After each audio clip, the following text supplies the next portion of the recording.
Mainit na mainit talaga 'tong issue, eh, itong kahudasan ni Digong, yung secret deal niya. At mga kotsero, hirap na hirap ang mga Duterte balahura vloggers na ipagtanggol si Digong dito. Ang hirap naman kasi talaga ipagtanggol dito, sobra. Sobrang hirap ipagtanggol ni Digong dito, guys. Kahit gaano ka kaano, kahit gaano ka ka-loyal kay Digong, kahit gaano mo siya kamahal, et cetera. But the question here is, which one do you love more, the country or Digong? Gano'n yung usapan dito, guys. Itong usapan sa West Philippine Sea goes beyond political parties. It goes beyond political parties, it goes beyond political biases. It goes straight to the core of Filipino nationalism and patriotism.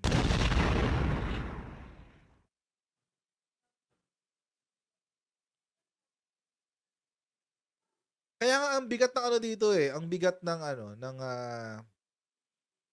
kapag kumampi ka ngayon kay China, ang hirap, mahirap.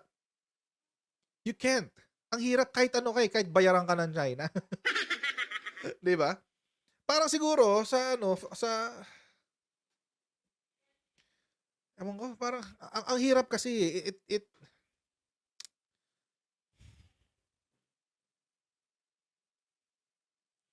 isipin niyo lang yung ginagawa sa mga Coast Guard, eh, 'di ba? Parang ang hirap suportahan. Ba't mo kakampihan yung mga Chekwa? Eh, ayan yung mga kababayan mo, binobomba ng tubig. For no reason.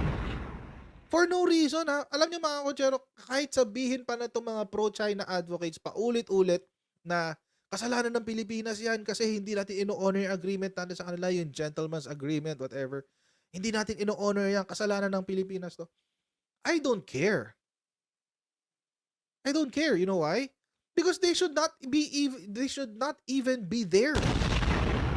Si China should not even be there in the first place. Buti nga tayo may sovereign rights, eh. Si China, they have no right at all to be there.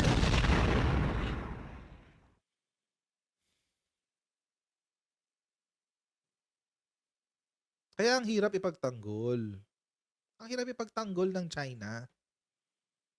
At kapag kumampi ka sa China, it's either bayad ka or tanga ka. Ganun lang yun. It's either bayaran ka o tanga ka.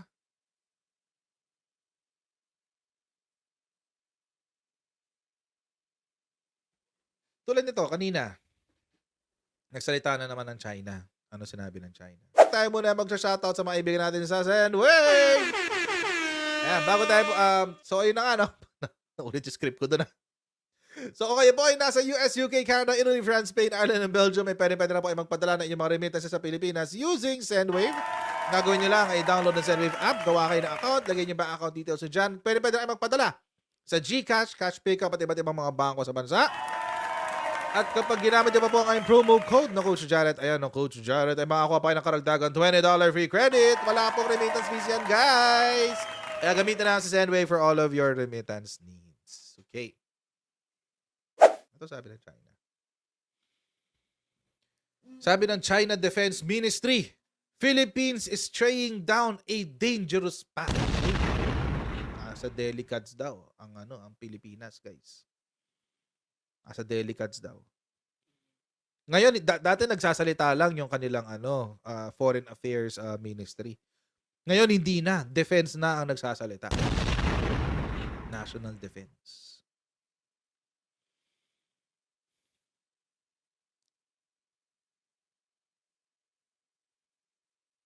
In a statement on Thursday, Wu continued to blame the Philippines and its ally, the United States, for the continued tensions in the disputed West Philippine Seas. Sabi, the Philippines' harassment and provocations are the immediate cause of the recent escalation of the South China Sea issue.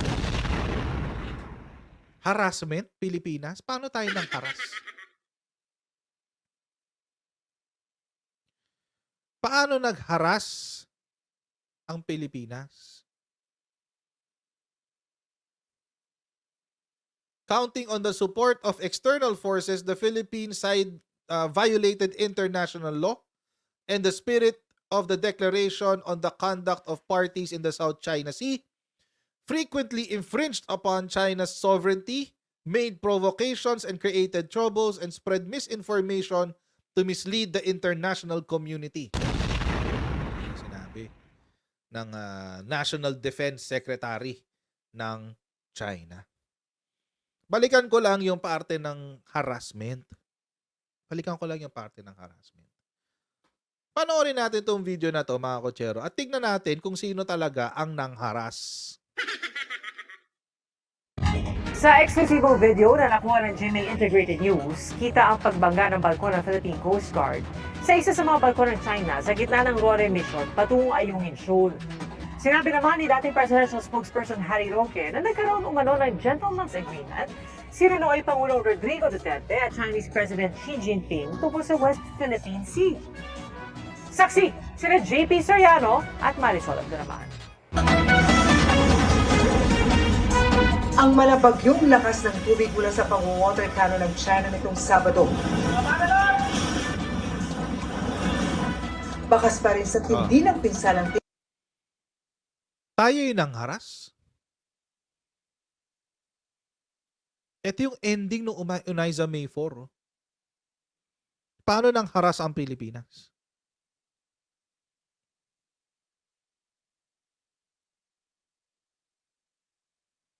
Tingnan nyo yung Uniza May 4. Pagkatapos nung napakawalang yang ginawa nung Chinese Coast Guard.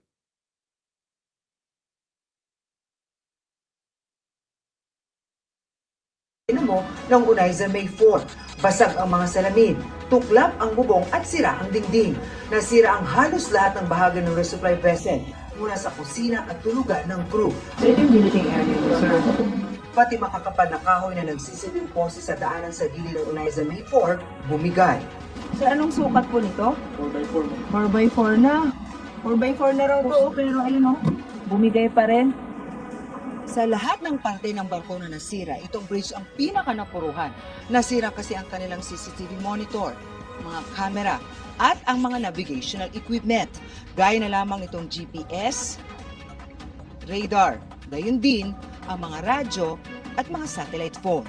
Kaya sa ngayon, hindi na muna ito mapapakinabangan. It's not seaworthy. Dahil nga, nakita nyo naman na talagang sirang-sira. 46 meters ang haba at 7.29 meters ang lapad ng Uniza May 4 na inumpisahang gamitin itong nakarang taon para sa humanitarian mission ng iba't ibang ahensya at sa resupply mission sa Ayungin Shoal. Pero matitenga rin ito sa ngayon gaya ng iba pang Uniza May. Naayos rin natin yung Uniza May 1. Nung nakaraan ay nagkaroon din ng mga damages. Nung nga pong kami ni Admiral Carlos ang sumakay, binangga kami sa likod. So, may damage rin. Hindi ko masasagot yan. The Chinese Coast Guard is really causing damages to our supply boats. Pero tuloy pa rin daw ang mga resupply mission.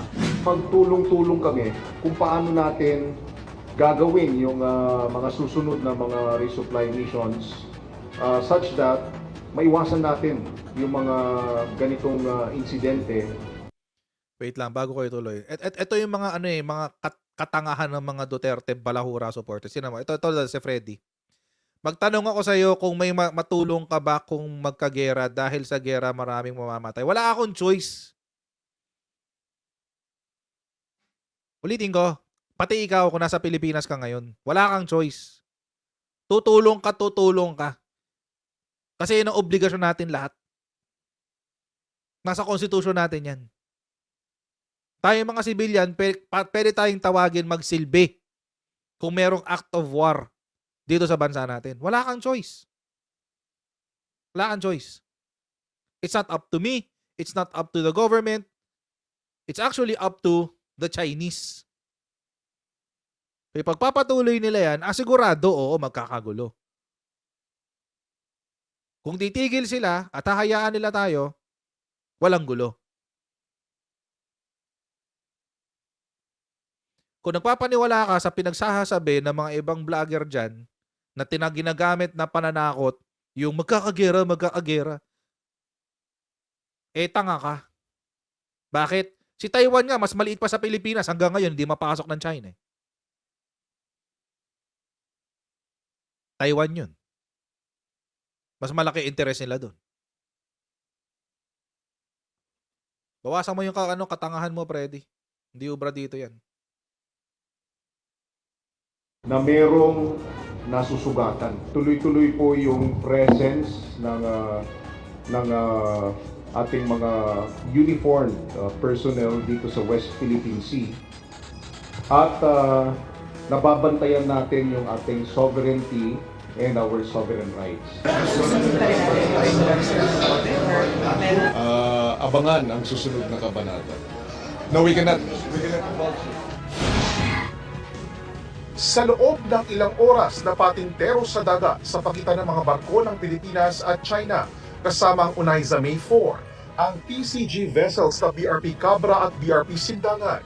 Ayon sa PCG, alas 5:30 ng umaga nagsimula na ang panghaharang ng China Coast Guard at Maritime Militia sa dalawang PCG vessels. Sino Pasado nakaharas? alas 8 ng umaga, tanaw ng mga barko ng Coast Guard nang simula ng bombahin ng tubig ang Unaiza May 4. Sino nakaharas? By 8 o'clock, the intention was only to drive away the Unaiza May to sway her from her path.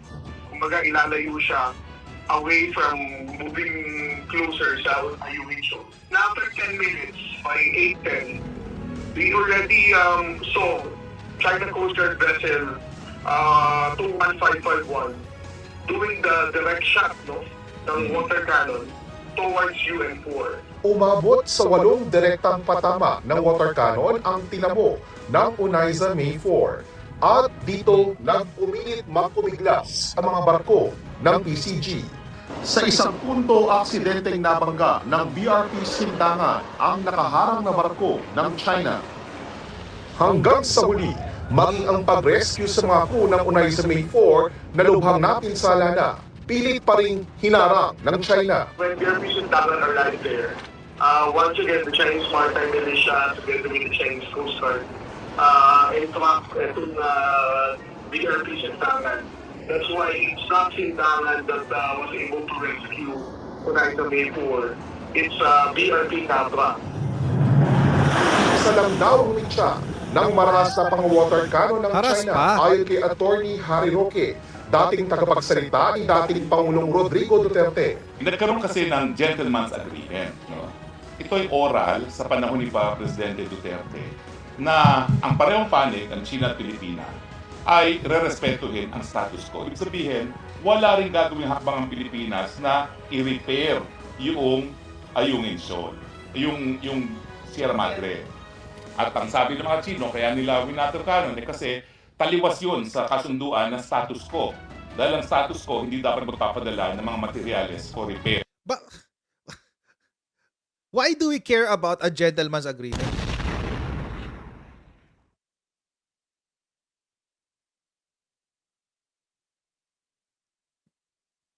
Bakit kailangan pansinin ng administrasyon ng isang gentleman's agreement? Hindi naman yan treaty. Hindi naman yan na bilateral agreement. Sa panglaway lang yan eh. Tapos sasabihin ng mga Duterte Balahura supporters, 2013 pa yan, mga bobo. Ayan na nga ang sinabi ni Roque, Bobobo nyo talaga.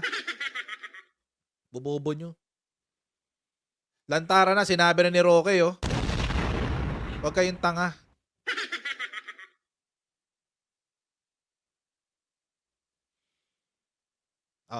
Tinapi ko na yan isang beses. Tinapi ko na yan. Huwag nyo nang paulit sa akin. Mahaba explanation niya. But anyway, why do we have to care about an agreement that wasn't even between two states? Hindi dalawang estado to. This is not between two states. This is between two people. Dalawang tao, and they made an unofficial agreement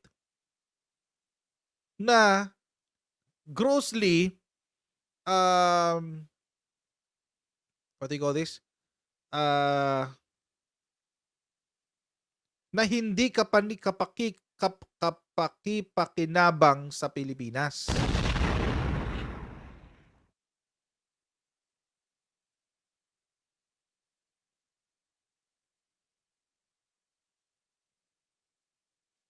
Why?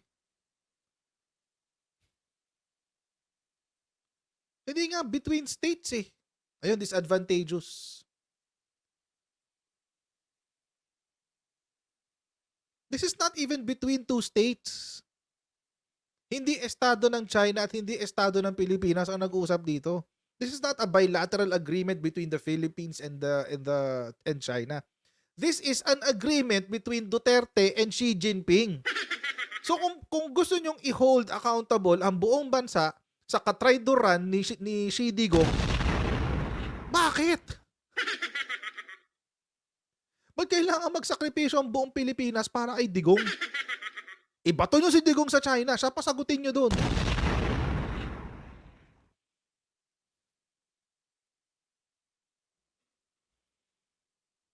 Nung Sierra Madre. Ganito rin ang sinabi ng isang mataas na opisyal ng China na nakausap kamakailan ng GMA Integrated News. Tumanggi siyang mapangalanan pero anya, kasama sa kasunduan ni Duterte at Chinese President Xi Jinping na isang barko lang ang pwedeng pumasok sa Ayungin Shore para magdala ng pagkain at tubig sa mga Pilipinong sundalo sa BRP Sierra Madre. Wala rin daw dapat kasamang mga journalist. Sabi ng National Security Council, hindi nila alam ang tungkol sa Gentleman's Agreement sa pagitan ng China at Pilipinas na sinabi ni Roque. Dapat daw siya ang magpaliwanag sa statement na ito dahil kung totoo man, ito ay lumalabag sa ating soberanya. Kung meron man daw na kasunduan, binabawi na ito ni Pangulong Bongbong Marcos. Kaya ang paulit-ulit na sinasabi ng pangako di umano ng Pilipinas at China ay walang silbi dahil wala itong legal na basihan. Exactly. Hiningan namin ang reaksyon ng Department of Foreign Affairs pero wala pa silang tugon sa ngayon. Nauna naman nilang sinabi na may mga isinumeteng proposal ang China sa Pilipinas kamakailan kaugnay sa pagsasagawa ng mga RORE mission patungong BRP Sierra Madre. Hindi ito idinetalye ng DFA pero tinanggihan daw nila ito dahil labag sa interes ng Pilipinas. Para sa GMA Integrated News, JP Sori. Tapos Pilipinas pa raw nangaharas, sabi. The Philippines harassment and provocation. So, tayo pa raw nangaharas eh. Tayo din nangaharas. Tayo din nangaharas. Pero tayo may sirang barko, di ba? Tayo may sugatan. Pero tayo nangaharas. It doesn't make sense. It doesn't make sense.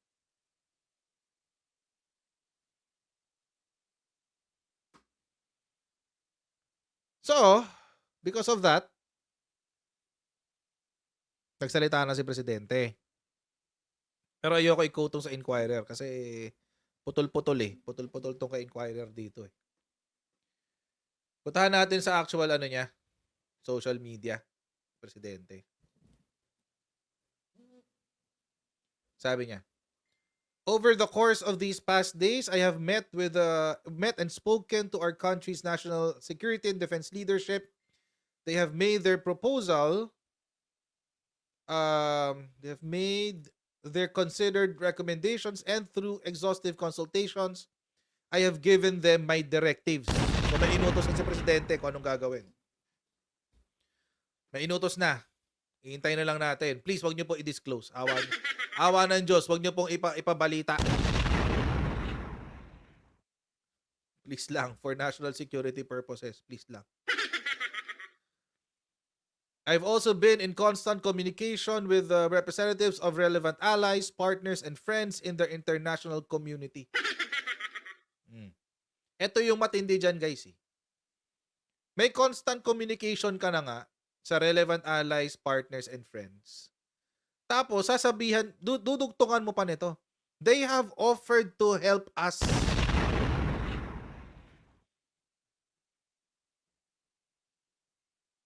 See?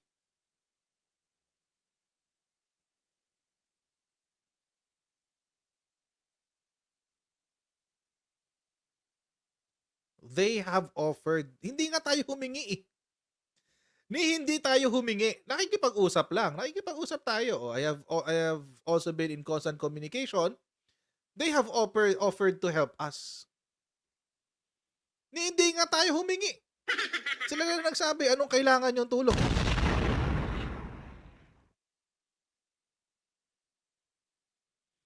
Ano kailangan yung tulong?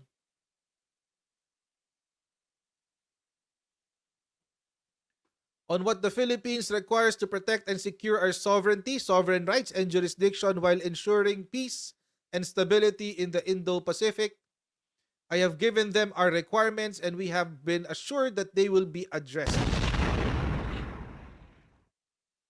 Parang medyo nakakatakot tong sinabi na to ni Presidente. Parang, okay, nag-offer sila ng tulong at sinabi ni Presidente, ito yung tulong na kailangan namin. At nangako sila, sige, go.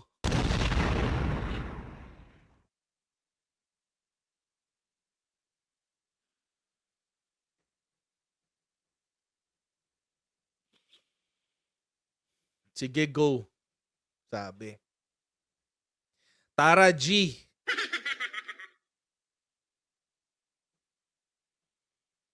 Over the succeeding weeks, there shall be implemented by relevant national government agencies and instrumentalities a response and countermeasure package that is proportionate, deliberate, and reasonable in the face of the open, unabating, and illegal, coercive, aggressive, and dangerous attacks by agents of the China Coast Guard and the Chinese Maritime Militia. Ano nyo yung iniisip ko dito, mga kochero? Ito yung iniisip kong medyo nakakatakot para sa akin. Para sa akin lang naman. Nung nakita ko tong word na proportionate,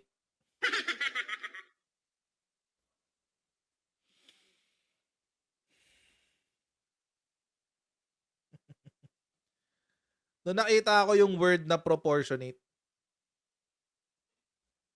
ibig sabihin, pag sabi mong proportion, kapantay.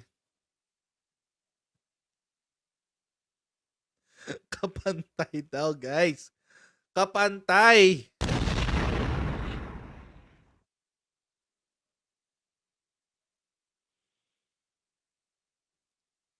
Yun ang sabi ng proportionate. Kapantay. Deliberate, sinadya. Reasonable, reasonable na it's understandable. Kumbaga, hindi sobra, hindi kulang. Ganun. Reasonable, pero mas natatakot ako sa word na proportionate, guys. Totoo lang. Mas natatakot ako sa word na proportionate. Ano kaya yun? Ano kaya yung ibig sabihin ng proportionate na yun?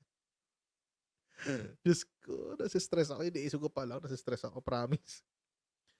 Ito yung and I think this is the highlight of what he said. No. We seek no conflict with any nation, more so nations that purport and claim to be our friends. Grabe. May parinig. May parinig, guys. Ayaw namin ng gulo kahit kanino. Lalo na sa mga taong nagsasabing kaibigan namin sila. Purport daw eh. Lalo na sa mga taong nagsasabing kaibigan daw namin sila. Daw. Diyos ka! Hi!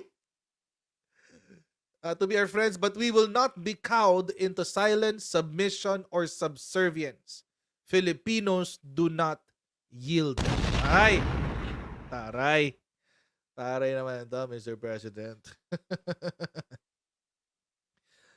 Tapos anong sinabi nung Ano yung sinasabi nung isa yung political genius, master strategist, art of war, mahal namin Pangulong Rodrigo Roa Duterte.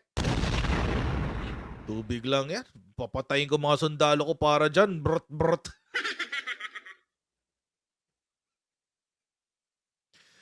Tubig lang yan.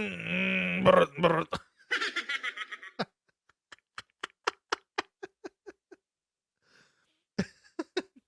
Ano sinabi nung Ano sinabi nung dating presidente?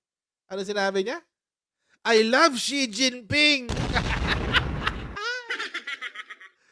I love Xi Jinping. I need China more than anybody else. Oy. Praise China. Praise Xi Jinping. You're the greatest leader in the world. Ganon. Hayop. Hayop ka, boy. Yung current president ng Pilipinas, Filipinos do not yield. 'Di ba? Hindi kami bibigay sa inyo. Oo, hindi kami bibigay. Tapos sabi naman nung isa, I love Xi Jinping. I love Xi Jinping.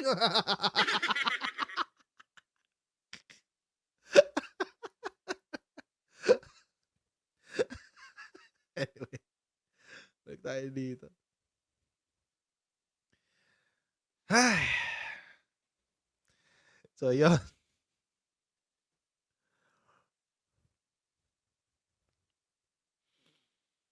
Ay, naka.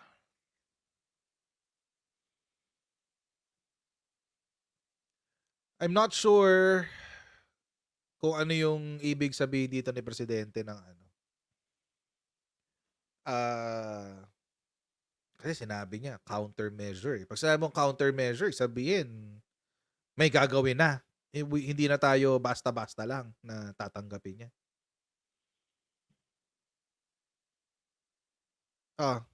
Magde-deliver na sila ng BrahMos missiles nila.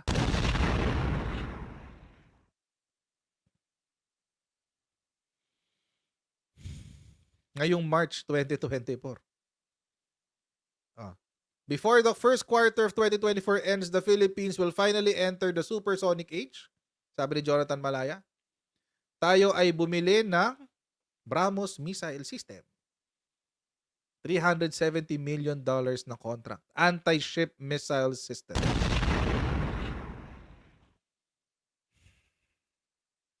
Yan. 2022 to na January 2022. Oo. Doon lang naisip kasi ni Digong na, ay, shucks, kailangan ko ipagtanggol ang teritoryo ng Pilipinas. Teka, hahabulin ko. Pirmang BFA, tapos bili ng mga military, ganyan-ganyan, etc. Kasi doon lang niya na-realize budol pala si China. Ganun katanga yung strategy ni Digong. Nasaan ang political genius doon? Magaling siya mang-scam. Doon, magaling siya mang-scam. Nabola tayong lahat buong Pilipinas nabola niya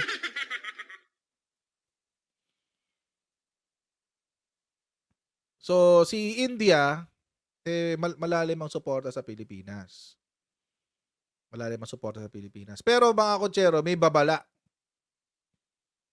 May babala ang National Security Council. Bakit? Na-topic na natin ito kagabi, pero gusto ko i-reinforce. Kasi, nanggaling na sa National Security Council Hindi ko naman ito papansinin kung dito galing sa kanila Sabi kasi nila, National Security Council sounds alarm on possible foreign interference in 2025 midterm polls.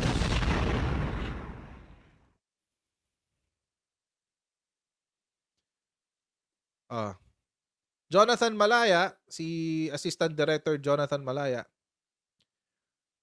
cited the persistent attack from foreign sources as reported by the DICT.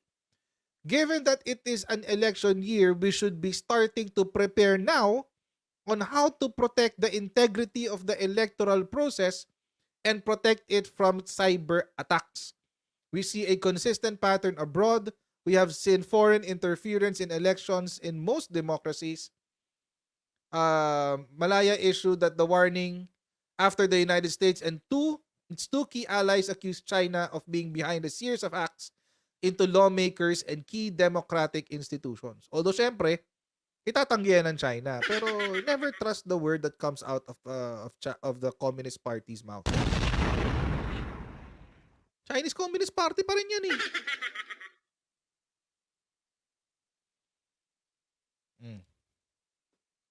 Malaya also said that they want to shield the upcoming campaign season from fake news or disinformation or malign influence. It could be as subtle as troll farms or disinformation to sway the public to a certain political thought, or it could be as serious as hacking the electoral database or interfering with the transmission of votes. For so long, we have always been concerned about politicians manipulating the electoral process for their own benefit to ensure their victory. So, yun. So, eto, nabanggit ko na to sa channel ko mga ilang beses na. I have a feeling that tonight's gonna be a good night. I have a feeling na si China will start funding politicians para sa 2025 and 2028. Ibig sabihin, mga kotsero,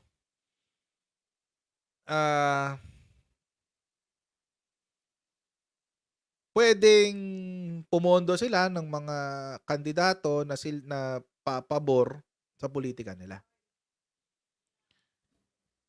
And we don't know who they are. But I have an idea who they might be.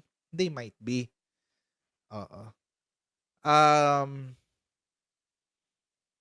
So, ingat-ingat din tayo. Hindi ko sasabihin kung sino. Kayo na lang bahalang humusga. Kayo lang bahalang humusga doon.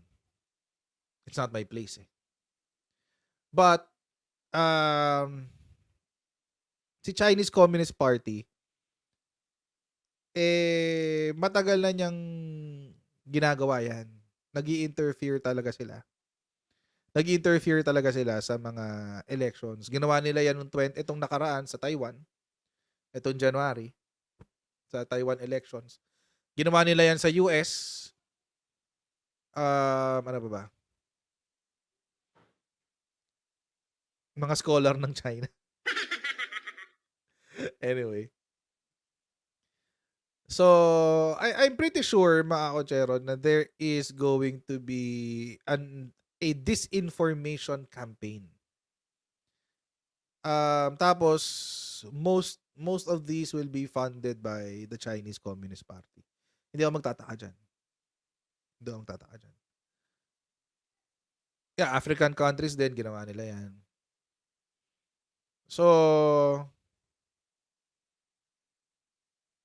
just keep a watchful eye. Pakinggan nyo yung mga sinasabi nito mga kandidato, and be careful. Yun na lang ang sabihin ko. Kasi alam niyo naman sa channel ko, I don't accuse, I don't point fingers, I don't accuse. Hindi ako nagtatopic ng mga vloggers, hindi ako nagtatopic. Every now and then, I would, kasi kapag kinall out nila or whatever. But, there. Be watchful. Lalo ito sa 2025 and 2028 kasi China is desperate. And they're looking for allies. And yung allies na yan will be coming ako mga kotsero, I'm of the belief na ang atake ng China will not be through bullets or tanks or missiles. Hindi yan na magiging atake nila. Their attack will come in form of policy. Their attack will come in the form of policy. Meaning, kokontrolin nila yung gobyerno. Yun ang dyan. Yun ang mas nakakatakot.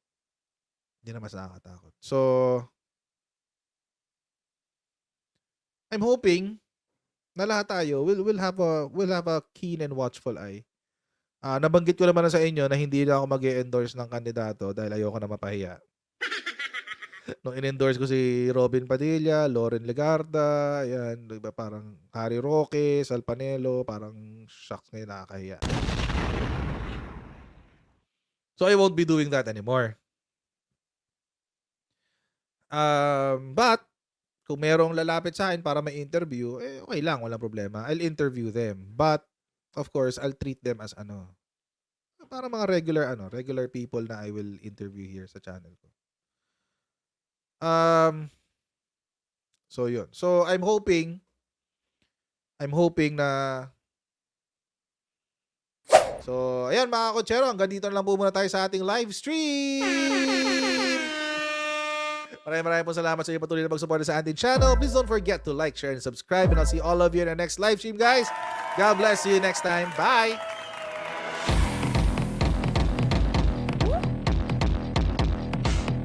Pag ganun, huwag natin gawing tanga mga Pilipino. Mas maganda kasi nasa lugar ka ng tama kaysa yung pinipilit mo yung pagkakamali.